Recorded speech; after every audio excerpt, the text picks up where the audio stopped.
267-495-4866 is my voicemail line, or you can email me at dougcarnsprogram@gmail.com. All right, I am Doug Karns. Welcome back to the Doug Karns program. Let's finish up with Michelle Bachmann and the illegal immigration question.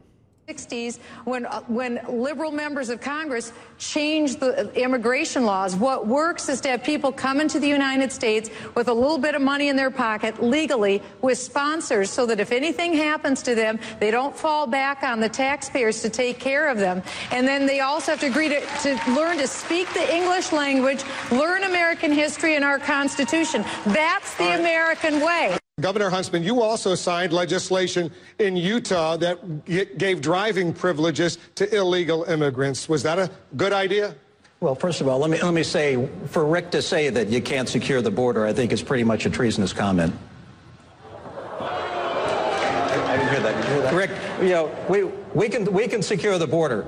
We can secure the border through means of fences, through technology, through the deployment of our National Guard troops.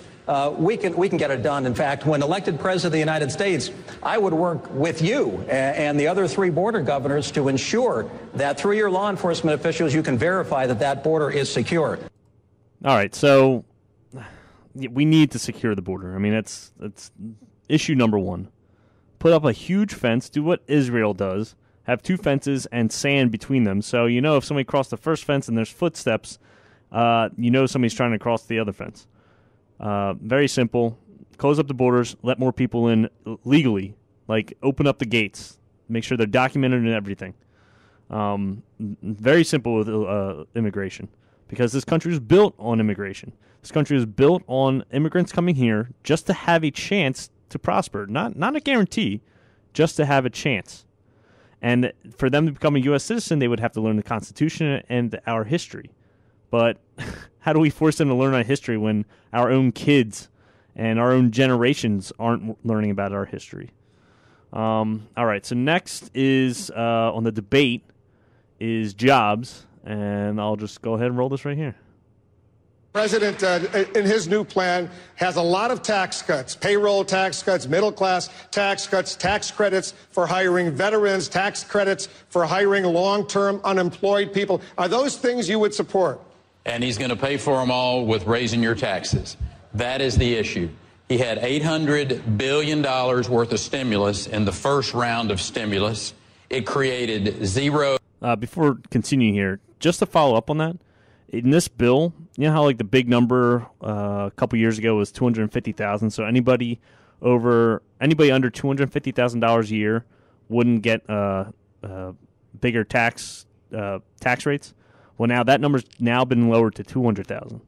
So that's including a lot more people now to raising taxes. Jobs. $400+ billion in this package, and I can do the math on that one. Half of zero jobs is going to be zero jobs. This president does not understand how to free up the small businessmen and women, or for that matter, Wall Street.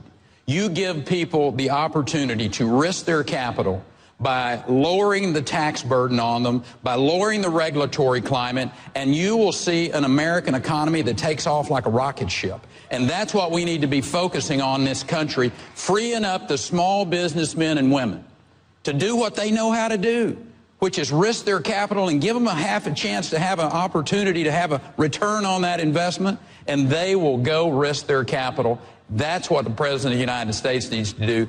Quit the spending, give clear regulatory relief, and reform the tax code. All right, so this goes back to what I've said before on this show. Remember the Depression of 1920. We had unemployment over 12%, and it was getting worse. And all Harding and Coolidge did, they cut spending by 50%. They cut spending by 50%, and they lowered the tax rate for everybody down to 25%. Now, what do you think happened? Our unemployment went down to 6% the year after, and then 2 years later it was down to 2%. Our unemployment was down to 2%. We've been sitting at 9% today as a country for the last 2.5 years. We haven't budged. And if you remember, Barack Obama promised us it would not go above 8.2 or 8.3 or whatever it was. He promised that with the past stimulus or jobs bill, whatever you want to call it, unemployment would not go above 8.2. And we're at 9.1. And we've been holding there. And just last August, we haven't gained any jobs. Net job growth was 0. So we gained as many jobs as we lost last month. So why can't we just give this whole cut spending, cut taxes thing a shot and see what happens? Prove me wrong. Because the only evidence I see is that the Depression of 1920, and when they did all those things, we had the roaring 20s. All this government spending does not work. It hasn't worked. It didn't work during the FDR when we were in the Great Depression for 10 years, and it's not working now. So why don't we try something new? This goes back to the whole, all these liberal cities who vote Democrats in year after year after year. We haven't had a Republican mayor in Philadelphia since the 1950s, and the Philadelphia is in major trouble. So why don't we just try something new? How about we try to cut spending and taxes and see what happens? See how much job growth we have. Because you know what? Infrastructure jobs are great for 2 years until the jobs are done. Because what happens? They work on the roads that they're supposed to. They get repaved or whatever, bridges fixed. And then what happens? There's nothing else to do. See, if a good economy with good growth creates construction jobs, whether it's a new business, a new house, a new apartment building, if more people have jobs, more people are buying houses and renting apartments, and new businesses are being created. So if they buy a abandoned lot, knock it down, you got a construction job there because the business is opening up, needs a new building. It's that simple. The economy needs to be self-sufficient. And then you'll create construction jobs. You'll create better, long-lasting jobs for the infrastructure business when it comes to construction. Instead of just giving these guys every 2 years a petty job to do, whether it's paving a road or doing maintenance on government buildings, that only lasts for so long because the government can't keep spending money on that. Obviously, you can see here it needs to be approved every couple years. So how about we start working on cutting taxes, cutting spending, get the roaring 20s back for this century, and create a good job growth. All right, the next clip I want to play here is over Social Security. Perry, speaking of Social Security, you've said in the past it's a Ponzi scheme, an absolute failure, unconstitutional. But today you wrote an article in USA Today saying it must be saved and reformed. Very different tone. Why? Well, first off, the people who are on Social Security today need to understand something. Slam dunk guaranteed that program is going to be there in place for those individuals that are moving towards being on Social Security. That program is going to be there for them when they arrive there. But the idea that we have not had the courage to stand up and look Americans in the face, young mid-career professionals, or kids that are my children's age, and looked them in the eye and said, listen, this is a broken system. It has been called a Ponzi scheme by many people long before me. But no one's had the courage to stand up and say, here is how we're going to reform it. We're going to transform it for those in those mid-career ages. But we're going to fix it. All right, before I go on here, to explain Social Security, it's an easy way to describe it right here. He's exactly right when it comes to a Ponzi scheme. If you understand who Charles Ponzi was back in the early 1920s, this is why we call it the Ponzi scheme. He tricked early investors to, it was basically, all it is a pyramid scheme. So what he does is he gets early investors, and then they give him all the money, and then he gets more investors underneath them to give the early investors their money, and then investors under the second-tier investors to give the second-tier investors their money, and it's a pyramid scheme. That's all it is. It's a scheme that just gets him rich and nobody else. So Social Security, what happens is, like right now, us as a generation, we're just paying barely to make the Social Security payments to people who are on Social Security currently. It's not a trust fund that we keep putting money into and they keep taking out, because Social Security is billions and billions in debt. So the money that's coming in isn't keeping up to how much is going out. So we're just there barely to subsidize the debt that is going into Social Security. And this kind of goes back to the pensions too, which we'll touch on a little later with my favorite Congresswoman, Debbie Wasserman Schultz. But she talks about how the pensions aren't driving the state and federal debt up. But they are. Because, see, what happens is, take, for instance, a firefighter, one firefighter, right? When he retires, he gets a pension, a public pension.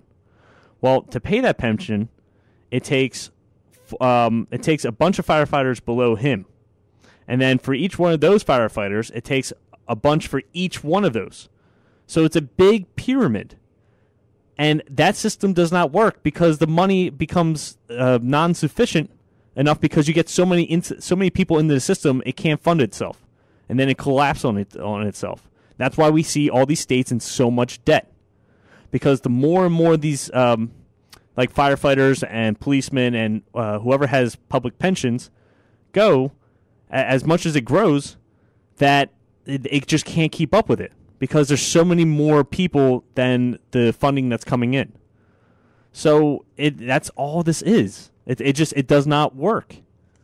See, Social Security is when it started was SSI, Social Security Insurance, when FDR started it.